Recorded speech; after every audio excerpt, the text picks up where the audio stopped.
Hi hello friends, welcome back to my channel. இன்றைக்கி நம்ம சேனலில் என்ன பார்க்குறோம் அப்படின்னா ஒரு ஸ்டிச்சிங் வீடியோ தான். அன்றைக்கி கட்டிங் வீடியோ போட்டிருந்தேன், இதுக்கு முன்னாடி பார்க்காதவங்க பாருங்கள். இது வந்து ஸ்டிச்சிங் வீடியோ பிகினர்ஸுக்காக நான் போட்டிருக்கேன். அந்த ஸ்டிச் பண்ண பேக் எடுத்து அப்படியே மேலே வச்சு பின் பண்ணி ஒரு ஹூக் குத்தி பின் பண்ணி ஒரு ஸ்டிச்சிங் போட்டுக்கோங்க. ஸ்டிச்சிங் போட்டதுக்கப்புறம் கட் பண்ணிவிட்டு அந்த சைடில் ஒரு 3-4 இடத்துல சின்ன சின்ன கட் கொடுத்துக்கோங்க. ஏன்னா அப்போ தான் நம்ம திருப்பி அடிக்கும்போது அது வந்து சுருக்கில்லாமல் வரும்.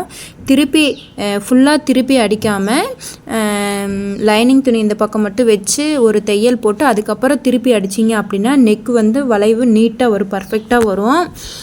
ட்ரை பண்ணாதவங்க கண்டிப்பாக ட்ரை பண்ணி பாருங்கள். அவ்வளோதான். இப்போ வந்து திருப்பி அடித்ததும் பேக்கு வந்து திருப்பினது பேக் ஓகே ஆகிடுச்சு. இப்போ வந்து ஓவராலாக நம்ம பேக் வந்து கட் பண்ணி வச்சுருந்தோம் பார்த்திங்களா, அதை சுற்றியும் ஒரு ஸ்டிச்சிங் போட்டுக்கோங்க. அப்போ தான் தைக்கும்போது அங்கங்கே பிசுறு போகாமல் இருக்கும், சுருங்காமல் இருக்கும். நீட்டாக கையில் நல்லா அழுத்தி வச்சு சுருக்கு இல்லாமல் வச்சு ஸ்டிச் பண்ணி எடுத்துகிட்டு கட் பண்ணிக்கோங்க. இப்போ பார்த்திங்கன்னா நம்மளுக்கு பேக் ரெடி ஆகிடுச்சு. அடுத்து பார்த்திங்க அப்படின்னா ஃப்ரண்ட்டு ஸ்டிச் பண்ணணும். ஃப்ரண்ட்டு அது சேம் அதே மாதிரி தான். இந்த மாதிரி வச்சு முதல்ல ஒரு ஸ்டிச்சிங் பண்ணிடுங்க. அதுக்கப்புறம் கட் பண்ணிவிட்டு ஒரு 2-3 கட் கொடுத்துக்கோங்க. ஏன்னா அதான் சுருக்கம் எல்லாம் வரும்னு சொல்லியிருந்தேன் பார்த்திங்களா, அந்த மாதிரி.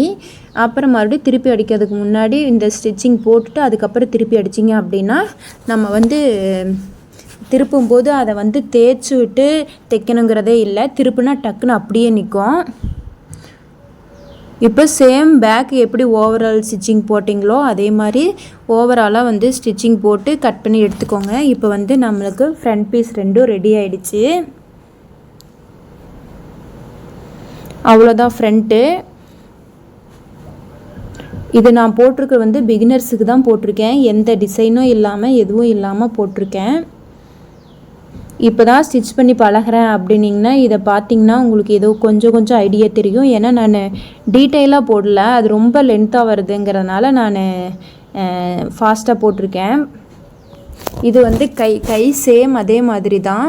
நீங்கள் லைனிங் தைக்கும்போது இடையில வச்சு தைச்சிட்டிங்க அப்படின்னிங்கன்னா உங்களுக்கு வந்து லாஸ்ட்டாக ஏதாவது தைக்கும்போது வந்து அந்த மேலே ப்ளவுஸ் வந்து பத்தாமல் போயிடும். அதனால் நீங்கள் எங்கே வச்சு தைக்கணுமோ ஒவ்வொன்றும் பார்த்து தைச்சிக்கோங்க, ஸ்டிச் பண்ணிக்கோங்க. அப்போ தான் வந்து உங்களுக்கு பத்தாமல் போகாமல் எல்லாத்துக்கும் பர்ஃபெக்டாக வரும். அடுத்து வந்து பேக்கில் டிசைன் தான் ஒன்று வச்சுருக்கேன். டிசைன் தான் பார்த்திங்கன்னா நான் சேரீயில் கொஞ்சமாக கட் பண்ணி அதை டைமண்ட் ஷேப்பில் வைப்பாங்க பார்த்திங்களா, அந்த மாதிரி நான் டைமண்ட் ஷேப் வச்சுருக்கேன்.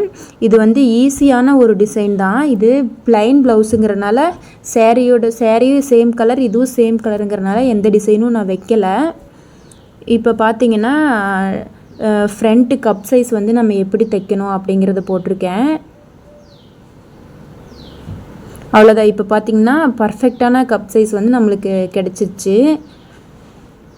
இப்போ வந்து பட்டி அட்டாச் பண்ணிக்கணும். பட்டி அட்டாச் பண்ணிவிட்டு மேலே ஒரு ஸ்டிச்சிங் போட்டுருங்க. ஏன்னா இந்த கிளாத் வந்து ஒரு நூல் பிரிஞ்சிச்சு அப்படின்னா ஃபுல்லாக பிரிஞ்சு வந்துடும். அதனால ஸ்டிச்சிங் ஒரு டபுள் ஸ்டிச்சிங் போட்டிங்க அப்படின்னா இது வந்து கொஞ்சம் பிரியாமல் இருக்கும். இந்த மாதிரி கிளாத்துக்கெலாம் நீங்கள் இந்த மாதிரி தான் ஸ்டிச் பண்ணணும். இல்லைன்னா ஒரு டைம் போட்டிங்கனாலே அது ஸ்டிச் அப்படியே பிரிஞ்சு வந்துடும், நகர்ந்து வந்துடும். அதனால் இந்த மாதிரி ஸ்டிச் பண்ணுங்கள். அடுத்து வந்து ஹூக் பார்ட்டு தான் ஸ்டிச் பண்ணியிருக்கேன். இதை பார்த்து ஸ்டிச் பண்ணுங்கள். ஏன்னு சொல்கிறேன்னா லெஃப்ட் சைடு எது வரணுமோ அது தைக்கணும், ரைட் சைடு எது வரணுமோ அதை பார்த்து தைக்கணும். இப்போ வந்து நம்மளுக்கு ஹூக் பார்ட்டு 2 ரெடி ஆயிடுச்சு. இப்போ பார்த்திங்கன்னா ஃபுல்லாக பர்ஃபெக்டாக ஃப்ரண்ட் பார்ட் வந்து நம்மளுக்கு ரெடி ஆயிடுச்சு. இதில் வந்து பேக்கும் ஃப்ரண்ட்டும் 2யும் ஷோல்டர் அட்டாச் பண்ணிடுங்க. ஷோல்டர் அட்டாச் பண்ணிட்டீங்க அப்படின்னா அடுத்தது வந்து ஹேண்ட் தான் வந்து கை தான் வந்து நம்ம ஸ்டிச் பண்ணணும், அதோட அட்டாச் பண்ணணும். ஃப்ரண்ட் சைடு வந்து கொஞ்சமாக குடஞ்சி கட் பண்ணிக்கோங்க.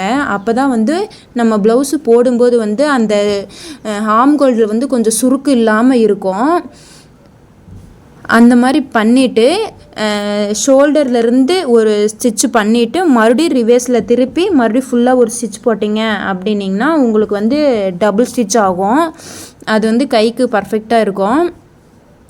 அடுத்து வந்து எப்படின்னா முன்னாடி பார்ட் இருக்குது பார்த்திங்களா, அதுவும் பின்னாடி பார்ட்டும் நம்ம வந்து மெஷர்மெண்ட் பண்ணி வச்சுக்கணும். சைடு பிடிக்கிறது எப்படின்னு பார்த்துக்கோங்க தெளிவாக. முன்னாடி பார்ட்டும் அளவு ட்ரெஸ்ஸில் எந்த அளவுக்கு ஸ்டிச் பண்ணணும் அப்படிங்கிறத நீங்கள் மார்க் பண்ணிக்கோங்க. பின்னாடி இருக்கிற பார்ட்டும் அதே மாதிரி தான், பேக் பார்ட்டும் மடித்து வச்சு நம்ம வந்து எவ்வளோ வந்து அந்த ஸ்டிச்சிங்க்கு மார்க் பண்ணிக்கணும். எவ்வளோ வருதோ அதை விட 1 இன்ச் வந்து விட்டு நீங்கள் வந்து மார்க் பண்ணிக்கோங்க. ஏன்னா பின்னாடி 2 டாட் பிடிப்போம், அதனால் வந்து 1 இன்ச் வந்து எக்ஸ்ட்ரா விட்டு நீங்கள் மார்க் பண்ணிக்கோங்க.